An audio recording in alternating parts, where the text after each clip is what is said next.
Derrida, l'hospitalité. Première partie, le concept d'hospitalité dans la pensée de Derrida.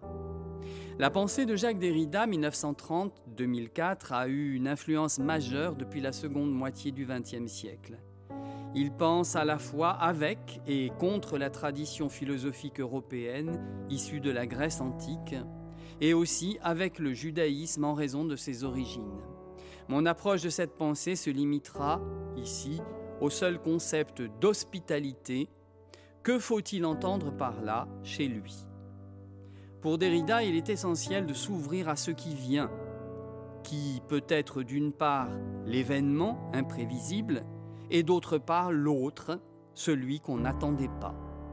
L'hospitalité, écrit-il, est d'avance ouverte à quiconque n'est ni attendu ni invité, à quiconque arrive en visiteur, absolument étranger, en arrivant non identifiable et imprévisible, tout autre.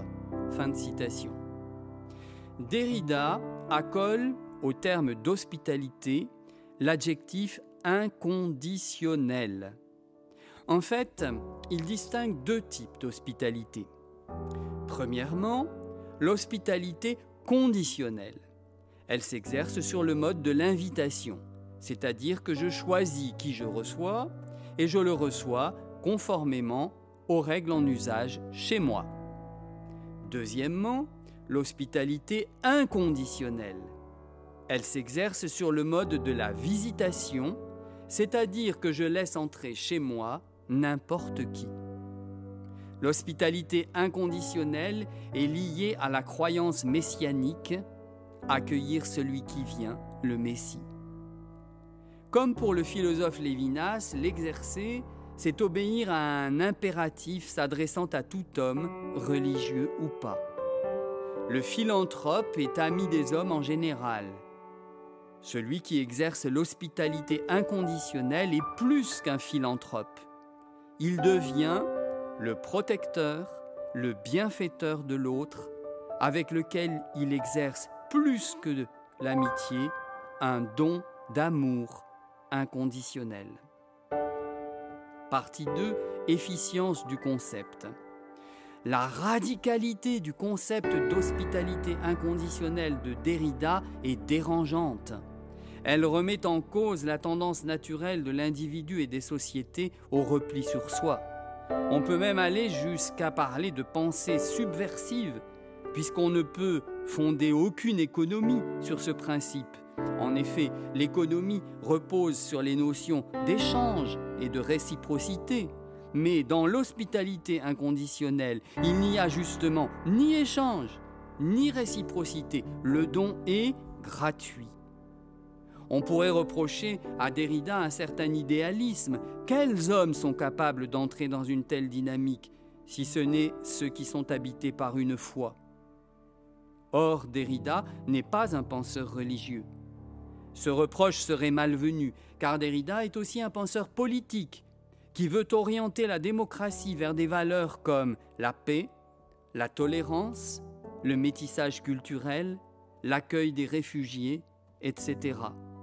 Il s'adresse aux individus, mais il vise aussi le corps social, l'État, les institutions, la justice.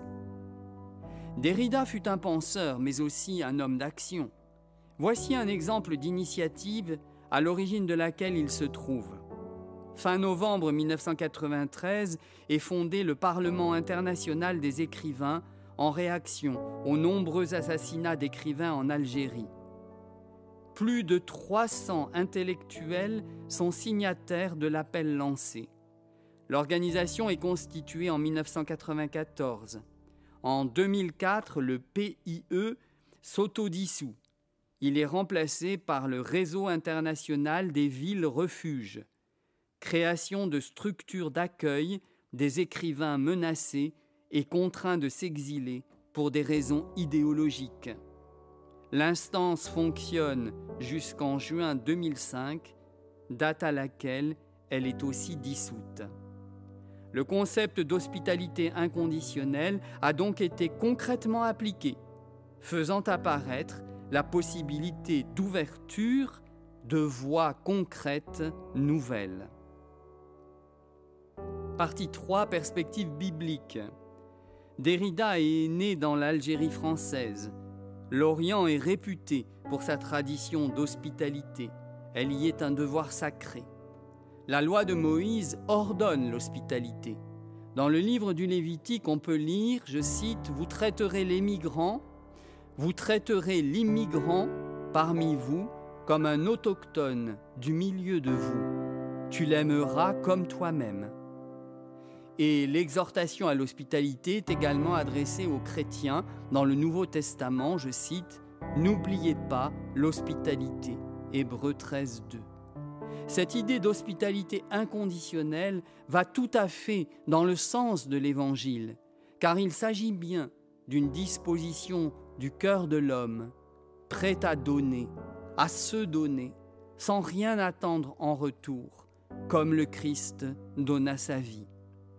La pensée de Derrida a débouché sur des actions concrètes.